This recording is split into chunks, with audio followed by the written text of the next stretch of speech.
بسم اللہ الرحمن الرحیم۔ السلام علیکم۔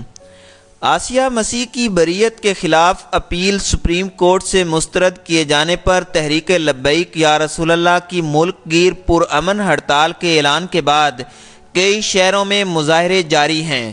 ہزاروں افراد سڑکوں پر نکل آئے ہیں اور آسیہ کی بریت اور حکومت کے خلاف نعرے بازی کر رہے ہیں۔ راولپنڈی میں بھی تحریک لبیک کے سینکڑوں کارکن آسیہ کی بریت کے خلاف مظاہرہ کر رہے ہیں۔ ایبٹ آباد میں بھی مظاہرہ کیا جا رہا ہے۔ مظاہرین کو روکنے کے لیے پولیس کی بھاری نفری تعینات کی گئی ہے۔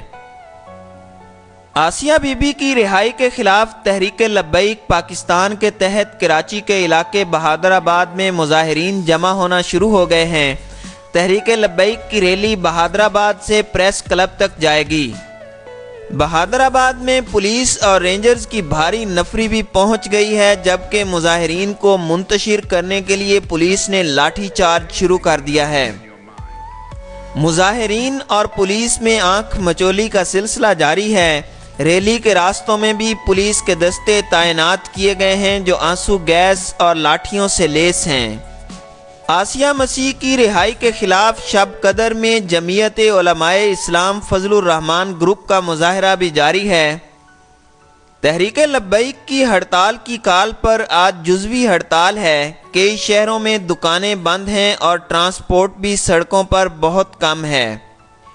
مظاہرے روکنے کے لیے مساجد کے باہر پولیس اور رینجرز کی بھاری نفری موجود رہی۔ مرکزی قائم مقام امیر تحریک لبیک پاکستان ڈاکٹر شفیق امینی نے بدھ کو ایک بیان میں ملک بھر میں تمام کاروباری مراکز، ٹرانسپورٹ، سرکاری اور نجی ادارے بند رکھنے کی اپیل کی تھی۔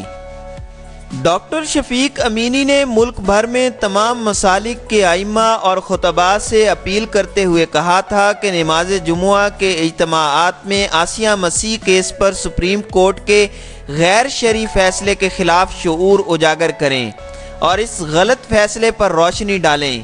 مساجد کے ائمہ اپنے ممبروں کی طاقت سے دجالی میڈیا کا توڑ کریں۔ آسیہ مسیح کیس کے فیصلے کے خلاف نماز جمعہ کے اجتماعات کے بعد پرامن ریلیاں نکالی جائیں۔ ڈاکٹر شفیق امینی نے کہا کہ آسیہ مسیح کی رہائی کے خلاف احتجاج ہمارا حق تھا، لیکن ہم سے احتجاج کا جمہوری حق چھینا گیا۔ ہمارے پرامن دھرنوں میں پولیس اور فورسز نے ہنگامہ آرائی کی۔ پرامن اور نہتے مظاہرین پر سیدھی گولیاں برسائی گئیں۔ ملک کے مختلف علاقوں سے تحریک لبیک سے تعلق رکھنے والے سینکڑوں مولوی حضرات اور تنظیمی عہدیداروں کو دوبارہ حراست میں لے لیا گیا ہے۔ دوسری جانب سپریم کورٹ سے بری ہونے والی آسیہ مسیح کینیڈا پہنچ چکی ہے۔ آسیہ کے وکیل سیف الملوک نے جمعہ کے روز جرمن اخبار FAZ کو فون پر بتایا کہ آسیہ مسیح کینیڈا میں اپنے خاندان کے پاس پہنچ چکی ہے۔ آسیہ کی بیٹیاں گزشتہ ہفتے ہی کینیڈا پہنچ گئی تھیں، جبکہ سپریم کورٹ میں آسیہ کی بریت کے خلاف اپیل مسترد ہونے کے بعد کینیڈا کی حکومت نے آسیہ کو پناہ دینے کا فیصلہ کیا تھا۔ سیف الملوک کے مطابق آسیہ کے ساتھ اس کا شوہر بھی کینیڈا گیا ہے۔ وکیل نے کہا کہ سیکیورٹی وجوہات کی بنا پر وہ نہیں بتا سکتے کہ آسیہ کب اور کس وقت پاکستان سے گئی۔ اخبار کے مطابق اس سے پہلے جرمنی کی سیاسی جماعت کرسچین ڈیموکریٹ یونین کے رکن پارلیمنٹ نے بتایا تھا کہ سیکیورٹی وجوہات کی بنا پر ہی آسیہ کسی باقاعدہ مسافر پرواز سے باہر نہیں جا سکتی۔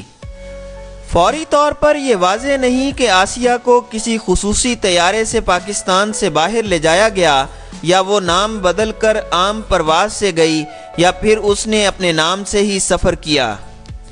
جمعہ کے روز FZA سے گفتگو کرتے ہوئے سیف الملوک نے کہا کہ وہ خود کو محفوظ تصور نہیں کرتے۔ انہوں نے کہا کہ وہ اپنے اپارٹمنٹ تک محدود ہیں اور دفتر نہیں جا رہے۔